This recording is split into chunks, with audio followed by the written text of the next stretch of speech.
Richard Fairchild, a self-made millionaire, was proud of his empire but deeply concerned about his spoiled daughter, Isabella. She had grown up in the lap of luxury, blind to the struggles and efforts that had brought him success. Despite all his efforts to instill a sense of responsibility, Isabella refused to work, spending her days indulging in shopping sprees and extravagant vacations. Richard, at his wits' end, devised a drastic plan. He would send her to live on a remote farm as punishment, to learn the value of hard work. Little did he know that this decision would spark a transformation far beyond anything he could have imagined. Isabella Fairchild had always lived a life of privilege. She had never known the meaning of the word no.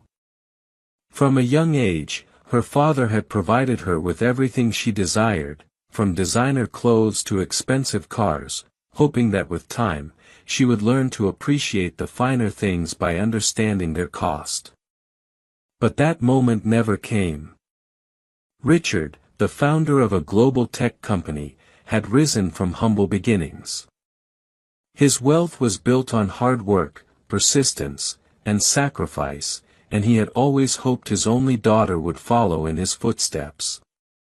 But Isabella, now in her early 20s, showed no signs of responsibility.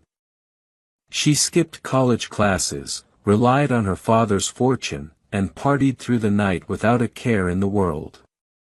Richard, tired of her carefree attitude, tried to make her take on more serious roles, like managing a small project in his company, but she scoffed at the idea of working and brushed it off as unnecessary. Her rebellion reached a breaking point one evening when she dismissed his concerns, stating, "Why should I work? I'm rich." That was the final straw. Determined to teach her a lesson, Richard decided to send Isabella to live on an isolated farm owned by his old friend, David, in the rural countryside. She would stay there for 3 months, without any luxuries, and be forced to engage in daily farm work. He thought it would break her stubbornness and help her realize the importance of labor, discipline, and humility.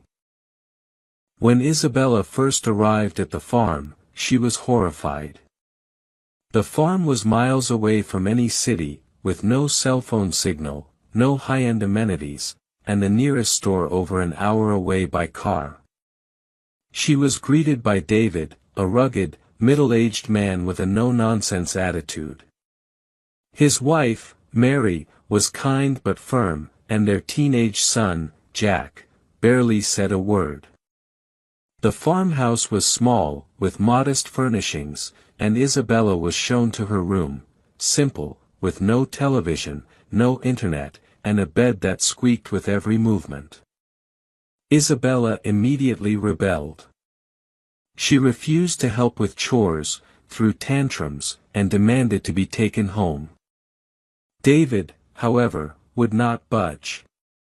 "Your father said you're here for 3 months, and that's exactly how long you'll stay," he told her. The first week was a nightmare. Isabella sulked, isolated herself in her room, and refused to eat the plain meals served at the farmhouse. She missed her extravagant life, the parties, the lavish dinners, and the designer clothes. Her hands remained clean as she watched the family toil away, waking up at dawn to tend to the animals and work the fields. But David and Mary were patient. They didn't try to force her into the work immediately. Instead, they let her observe the natural rhythm of the farm. Days turned into a blur of activity, and despite her reluctance, Isabella couldn't help but notice how hard the family worked, how the chickens had to be fed, the cows milked, and the crops watered. She began to feel an unfamiliar sense of discomfort.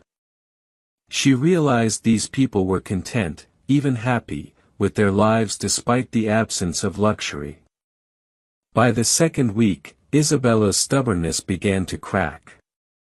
It started with small things, she offered to help Mary with dishes one evening and to bring water to Jack as he worked the fields.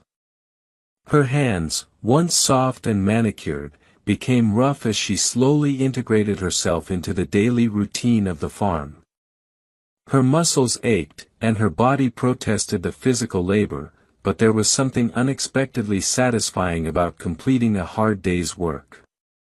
Isabella began to bond with the family. She learned that Jack, who had initially seemed cold and aloof, was shy but kind-hearted. He showed her how to milk a cow and ride a tractor, and they slowly developed an unlikely friendship. Mary, who reminded her of the mother she had lost years ago, taught her how to cook from scratch, how to knead bread, and how to appreciate the simplicity of homegrown food. David became a father figure in ways that Richard never had time to be, offering quiet wisdom as they worked side by side. As the days passed, Isabella found herself changing. She began to appreciate the value of small tasks, the beauty of a sunrise over the fields, and the satisfaction of harvesting a crop that she had helped grow. The farm, once a punishment, had become a place of reflection and growth. As the 3 months drew to a close, Richard Fairchild decided to visit his daughter. He expected to find her miserable and pleading to return to her old life. Instead, when he arrived at the farm, he was stunned by what he found. Isabella, once impeccably dressed and always glued to her phone, was now in overalls and boots, her hands dirty from working in the garden.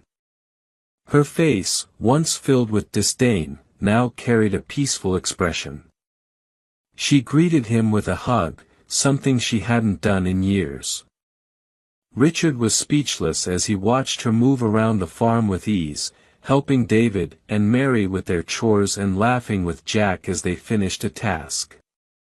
At dinner that night, Richard saw a side of his daughter he had never known. She spoke of the farm with genuine fondness and pride, recounting stories of the lessons she had learned.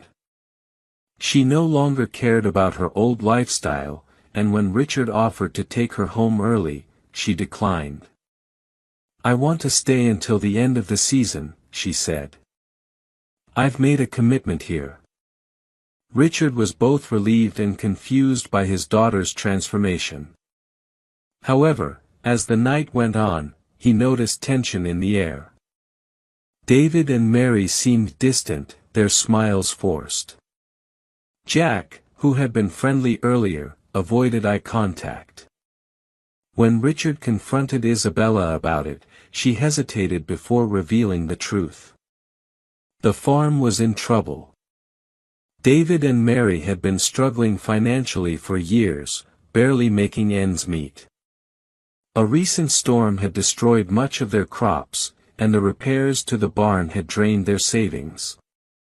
They had never mentioned it to Isabella, not wanting to burden her, but she had recently found out.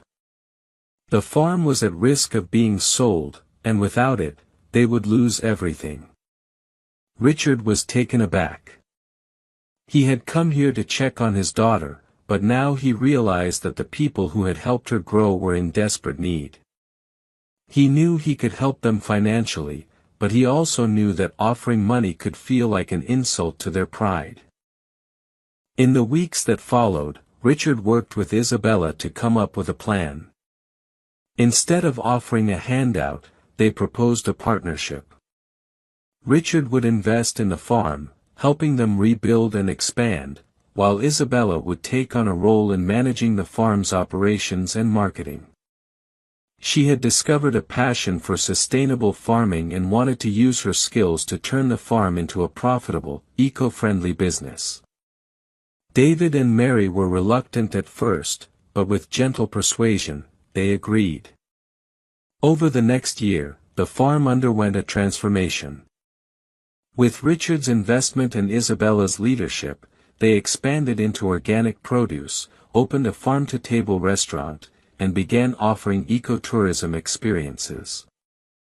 Isabella had found her purpose, and for the first time in her life, she worked not because she had to, but because she wanted to.